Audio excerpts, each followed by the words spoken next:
Bonjour à la famille, bonjour à tous ceux qui nous regardent depuis le début, bonjour aussi à nos ennemis. Je viens à vous pour simplement annoncer la mort d'une brave femme, une femme qui a tout donné par amour pour son prochain. Lova avait annoncé un documentaire qui serait fait en son encontre. Malheureusement, cette brave femme ne pourra pas voir ce documentaire. Elle vient de s'éteindre. Elle vient de s'éteindre le 22 novembre à 16 h. Elle vient de s'éteindre le 22 novembre à 16 h 2016. Boussougouma Henriette n'a pas eu l'occasion de voir la promesse de son fils.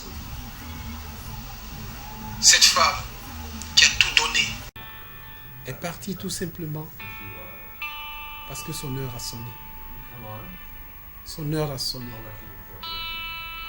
Boussougouma Henriette est ma mère. Elle est ma mère. J'ai promis à ma mère de devenir ce qu'elle souhaitait que je sois. Et je vais vous dire aujourd'hui ce que ma mère voulait que je sois. Ma mère voulait que je sois un homme qui sache aimer son prochain. Ma mère voulait que je sois un homme qui sache partager l'amour qu'il a avec son prochain. Ma mère a voulu que je sois celui-là qui dise la vérité, qui défende le plus faible au péril de sa vie. Ma mère a voulu que je porte son message au reste du monde, celui d'aimer son prochain. Ma mère s'est battue par amour pour son prochain. Boussougouma Henriette n'a pas su jouir de sa jeunesse parce que, voyant ses enfants et son entourage dans des situations très déplorables, mettait en leur possession le peu qu'elle recevait. Elle est partie sans vraiment être récompensée de ses efforts, sans vraiment voir ce dont pour lesquels elle s'est battue. Henriette est partie. C'est parti. C'est pas le moment aujourd'hui de répondre certaines personnes.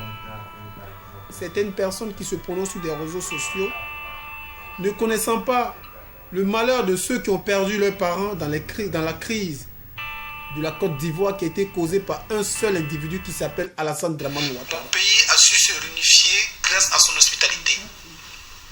Il a fallu un seul individu dans mon pays pour briser cette fraternité qu'on avait dans le passé. Et comme si ça ne suffisait pas, certaines personnes portent le chapeau à celui-là qui a su résister à la destruction, qui a su résister au plan diabolique de ce dernier et qui est aujourd'hui pris en otage par ceux-là qui ont proposé ce dernier à notre défunt président, M. Félix Faure-Boigny. Certaines personnes prennent part de ce diable-là, prennent part. Certaines personnes soutiennent les actions d'une personne qui a tué plus d'un. J'ai perdu mon père. J'ai perdu mon père adoptif il n'y a pas longtemps. Je viens de perdre maintenant ma mère. Ces gens qui se prononcent ne savent pas ce que c'est que perdre un être humain qui nous sont chers. Dans cette crise que nous a imposée M. Alassane Dramane Ouattara, il y a eu des fils. Il y a eu des fils. Des filles, des mères, des pères qui sont partis. Beaucoup ont des douleurs, comme je le ressens aujourd'hui. Mais certaines personnes n'y tiennent pas compte. Plutôt pour leurs intérêts personnels, ils préfèrent cacher la vérité. Ce que je fais, ce que je suis, et où je vais. Et les intelligents comprendront. Moi, je m'en fous du RDR, je m'en fous d'Alassane.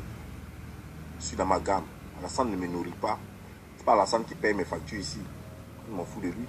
On fout de Gbagbo non plus pendant 20 ans. Puis 1995 jusqu'à aujourd'hui, j'ai soutenu Gbagbo, j'ai jamais bouffé 5 francs de Gbagbo. Vous avez entendu ce monsieur? Je l'avais traité dans ma vidéo précédente de déchet. Mais aujourd'hui, je n'ai pas conçu cette vidéo pour répondre à qui que ce soit. Mais la douleur dans laquelle je suis me démontre et me montre aujourd'hui la souffrance de ceux qui ont perdu leurs parents dans cette crise-là. Cette crise causée par un seul monsieur du nom de Alassane Dramane Ouattara.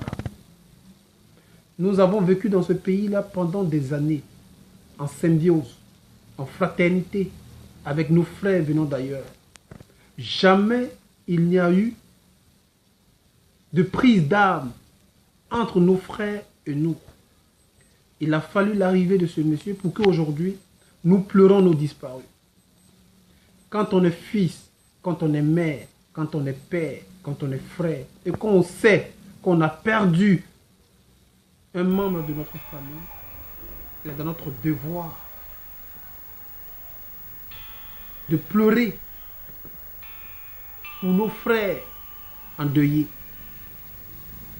pour nos frères qui chaque jour se souviennent de ceux qui les ont quittés de façon horrible. Ce monsieur dit avoir soutenu une personne pendant 20 ans et qui n'a jamais goûté un seul centime de cette personne. Vous qui l'écoutez, voilà que tout est clair. Quand on soutient une personne, c'est parce qu'on s'attend à un retour. Et quand on ne gagne rien de cette personne, alors ça justifie la haine qui nous anime. Mais moi, je vais répondre à cette personne. Au lieu d'être animé de haine, ça doit te servir de leçon pour te dire, il ne sert à rien de soutenir une personne pour sa poche ou pour son ventre. On soutient une personne pour une vision, pour une cause qui va dans l'intérêt d'une nation, d'une société, d'un peuple. Parce que quand la nation gagne, toi qui vis dans cette nation, obligatoirement tu gagnes. Mais quand tu soutiens une personne pour ta poche, pour tes intérêts personnels, et quand cette personne te déçoit, quand cette personne ne te donne pas ce dont tu aurais espéré, tu deviens une autre personne. Une personne remplie de haine. Tu es même capable de faire de faux témoignages à l'encontre de cette personne pour le voir périr. Mais là n'est pas la solution. Si tu aimes ton pays, c'est mieux de mettre à la toile la réalité dans laquelle vit ton pays. Comme ça, la solution lui sera trouvée et toi, tu gagneras à la longue. Frère, Gbagbo, nous l'avons tous soutenu. Tous les Ivoiriens ont soutenu Gbagbo.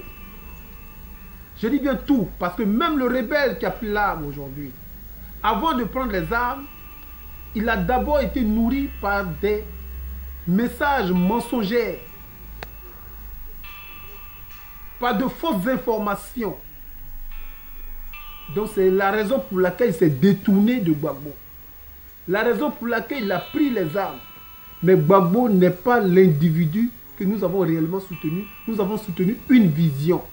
Gbagbo avait sa vision et son combat était de faire connaître le multipartisme. Alors il a eu le soutien de plusieurs personnes. Venant au pouvoir, Gbagbo avait ses projets. Comme tu poses la question de savoir quel est le projet que Gbagbo a mis en place, je vais te le dire. Aujourd'hui, si le cultivateur est libre de vendre son cacao au prix qu'il veut, c'est parce que Gbagbo a libéralisé le café et le cacao. Gbagbo a permis au cultivateur de vendre au prix qu'il veut. Sinon, avant, on l'imposait le fruit de ses efforts. On l'imposait le prix du fruit de ses efforts. L'homme blanc pouvait venir dire que je paye le fruit de tes efforts à 1 centime et il n'avait rien à dire. Il devait le vendre à 1 centime. Tu trouves normal que toi, tu as souffert pour avoir ta chose. Désormais, ça t'appartient. Et moi, je viens te dire, je te la prends à 1 centime. Tu trouves ça normal? Alors Gbagbo a dit non à cela. Je vais te dire ce que Gbagbo a réalisé. Gbagbo a fait en sorte que désormais, toi où tu te trouves là, si tu deviens président, au lieu d'aller louer un palais présidentiel, désormais tu as un palais présidentiel en ton nom. Il a commencé la construction à Yamoussoukro. Gbagbo a construit le palais des députés à Yamoussoukro. Gbagbo a permis que toi où tu te trouves en Côte d'Ivoire aujourd'hui, tu puisses dire non aux Blancs. Gbagbo a permis qu'aujourd'hui tu ne sois pas endetté. Il a fait en sorte que tu ne sois plus endetté. Annuler la dette. Depuis le temps de Fouet, ça n'avait jamais été fait. Il a fait annuler la dette ivoirienne. Aujourd'hui, quand tes frères font des spectacles au palais de culture de Trècheville, c'est sous le règne de Gbagbo que ça a été construit. Alors vous, pour un pont, pour un seul pont, vous trouvez que pour les échangeurs, vous trouvez que le monsieur là, qui a pris ton pays avec le sang, qui a tué tes frères, est l'homme idéal. Pour un pont et échangeur, c'est pourquoi vous trouvez que c'est l'homme idéal. Mais tu ne tiens pas compte du fait que des gens ne peuvent plus se soigner. Tu ne tiens pas compte du fait que des gens meurent chaque jour, des microbes sous son règne tuent les gens chaque jour.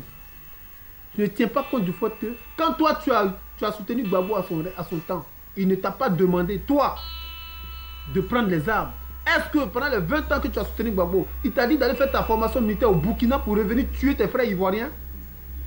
Sous prétexte que Houphouët-Boigny ne voulait pas du multipartisme.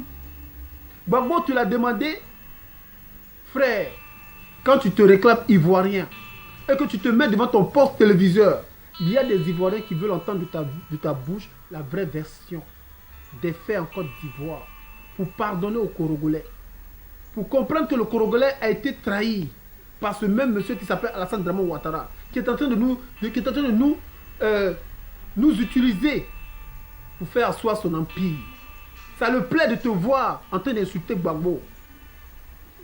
Il dira aux gens, voilà un autre Ivoirien qui parle de lui. Comme ça, il va préparer ces hommes qu'il a fait rentrer. Parce qu'il est en train de les préparer. Ils ne sont pas encore prêts. C'est pourquoi il a besoin de toi, que toi tu parles en attendant. Mais quand ils seront prêts, tout ce que tu aurais dit va retourner contre toi. Ils diront, voilà ce que toi-même tu as dit de ton homme. Alors tu reproches quoi à Ouattara aujourd'hui? Mon frère, moi je t'ai traité de déchet parce que ce qui sort de ta bouche n'est rien d'autre qu'un déchet. Un déchet, on ne l'utilise pas, mais on le jette. Alors on doit jeter ce qui sort de ta bouche. Raison pour laquelle je t'ai traité de déchet. Aujourd'hui, c'est la mort de ma mère. C'est le décès de ma mère. C'est pourquoi je me mets à la place de ceux qui souffrent depuis que ce monsieur a imposé cette crise aux Ivoiriens. Et que ces personnes qui ont perdu leurs parents, je me mets à leur place. Et je vois ce qu'ils ressentent aujourd'hui. Et quand je t'entends parler ce genre de choses, j'en souffre. J'en souffre. Ce n'était pas dit que je devais te répondre. C'est tout simplement faire connaître le malheur des autres à travers mon malheur. Il est temps que vous les Ivoiriens, vous compreniez qu'il n'est pas question de Djoula aujourd'hui en Côte d'Ivoire, parce que Djoula c'est une langue. Il n'est pas question de nordiste, il est question d'un monsieur qui est en train d'envahir notre territoire. Allez-y voir le Congolais. Allez-y voir le Djeneka. Voyez le nordiste, demandez-lui pardon. On s'est trompé. Il faudrait que Alassane nous extermine dans l'union et non dans la désunion. Sinon, ça fera son affaire. Sur ce, je vous souhaite de passer une excellente journée. On se dit à très bientôt. Ciao, ciao.